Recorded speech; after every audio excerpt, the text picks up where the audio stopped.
Well, once again, it's that most wonderful time of the year. No, not that one. But it is time for the Farnborough Airshow to take place, of course, in the little town of Farnborough, England. And by the time you're watching this, the show may be well underway, if not coming to a close. But this event is hands down the aviation world's biggest event of the year. And of the two major air teams competing this year, one team is healthier than it's ever been, and the other team is coming in on life support. And of course, I'm talking about Boeing and Airbus. And both will be on stark display for all the world to see. And I'm fairly certain I don't need to tell you which the healthy team is, Airbus. And which team is banged up, that would be Boeing, of course. But as I'm writing this in the wee early hours of Monday morning, even before the show kicks off, like a modern-day Maxstradamus, I can tell you who won the show already. Spoiler alert, it's Airbus. But if you want to get nitpicky, I guess you could say Airbus isn't perfectly whole. They are suffering supply shortages due to the staggering amount of aircraft they have on order. But hey, that's a good thing, right? Plus, Airbus is sure to captivate Farnborough this year with an aerial display of the finally certified Airbus A321XLR. Yet another aircraft that will further extend its lead over competitor Boeing.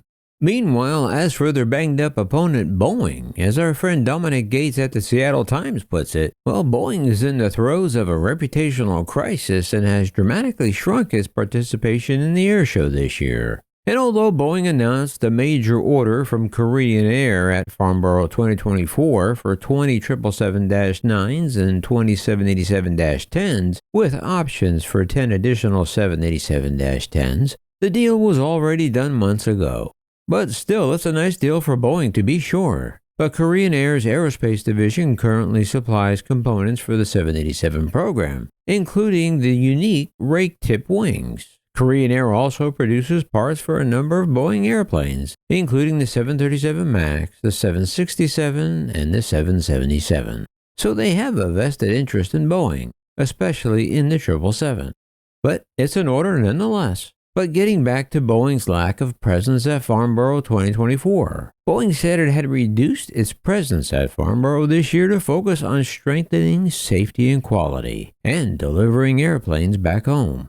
So it's not surprising Boeing says it's not bringing any new commercial jets to the air show. However, new commercial airplanes division boss Stephanie Pope did say she would take press questions on the eve of the show, but otherwise Boeing is limiting media access.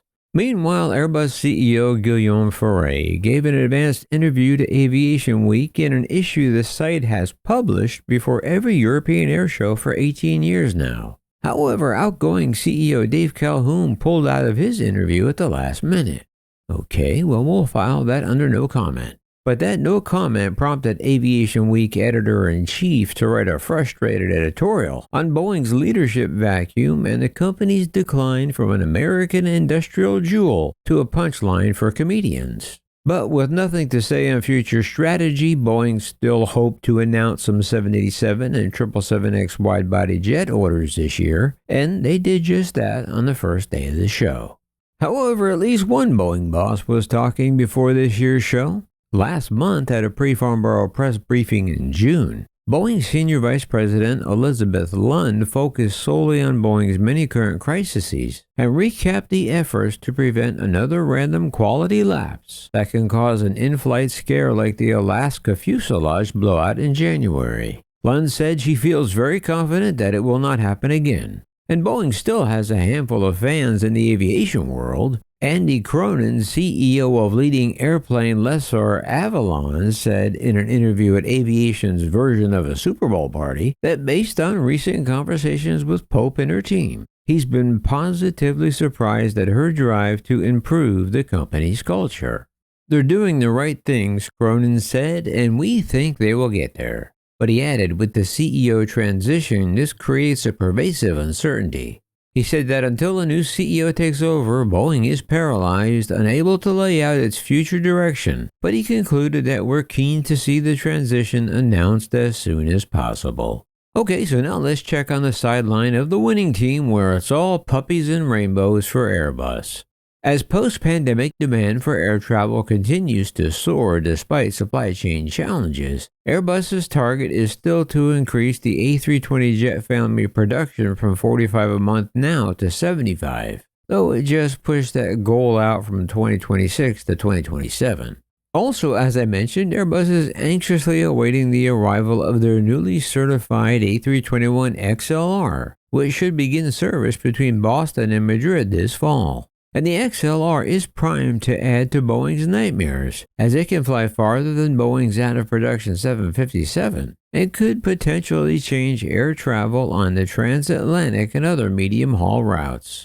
The A321XLR, which Airbus test pilots will fly every afternoon at the airshow, is not just another variant of an already wildly successful airplane, but quoting our friend Dominic Gates at the Seattle Times, the A321neo, the largest of the Airbus single-aisle jet family, has already won a staggering 6,422 orders as of the end of last month, with about 1,400 already delivered.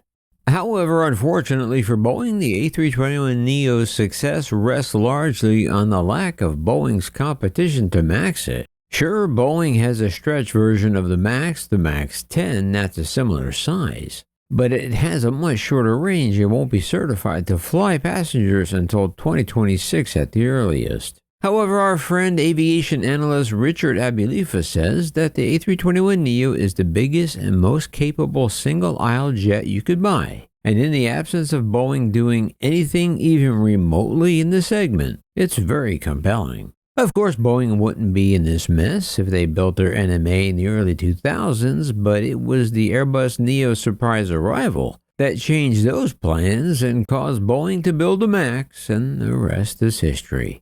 And then back in 2022, when Boeing CEO Dave Calhoun said that Boeing won't even sniff a new NMA until at least the mid-2030s. With that, airlines realized there was nothing to wait for and zero competition, and the A321neo sales took off. Consequently, in the wake of Calhoun's revelation, Airbus sold 425 Neos in 2022, and the following year, A321neo sales tripled to 1,286 jets. And Abilifa was quick to pounce on that, saying that the best year for the A321neo sales by a huge margin was the 12 months after Calhoun and Boeing wouldn't be doing anything. And Abilifa concluded by stealing my line. Yes, he said Calhoun was the very best CEO that Airbus could ask for. So now Airbus is doubling down on the A321neo's success with their new XLR, featuring a new additional fuel tank to extend its reach. The significance of the XLR is that it can fly non-stop, not just transatlantic, but also from the interior of the US to airports deep within Europe. Currently, only more expensive twin-aisle wide-body jets like the Boeing 787 and the Airbus A330 fly such routes. But now a low-cost carrier can do it with a single-aisle aircraft that's much cheaper to operate. Because it's smaller, it can be used on routes with fewer passengers. And at the same time, British Airways can still fly big jets from London to New York, but a low-cost airline can now open a non-stop route, say from Cincinnati to Rome, flying the XLR. However, with all that said, there is a downside to the XLR, because most passengers won't be looking forward to very long flights in a narrow-body, single-aisle Pringles can. Still, the cost will benefit the passengers as well as the airline. With more than 500 XLR orders placed before it's certified, the plane is already a success. Adam Pilarski of consulting firm Hoodies says that Airbus did some new engineering. It opens new possibilities, but he added, as a flyer personally, I'm not really happy about it. But yeah, it may change realities. Yeah, I kind of agree with Adam. A plane that small will get smaller by the hour. So then if Airbus is drowning in puppies and rainbows, what does that mean for Boeing's new stretch MAX 10? Well, nothing really.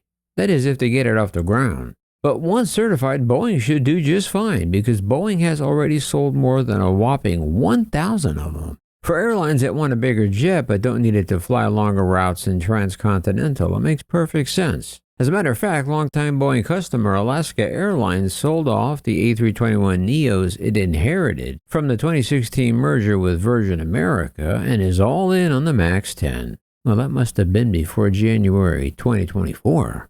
But Alaska is the only airline with that stance. Other airlines that ordered the MAX 10, including American and United, are also adding the A321XLR too.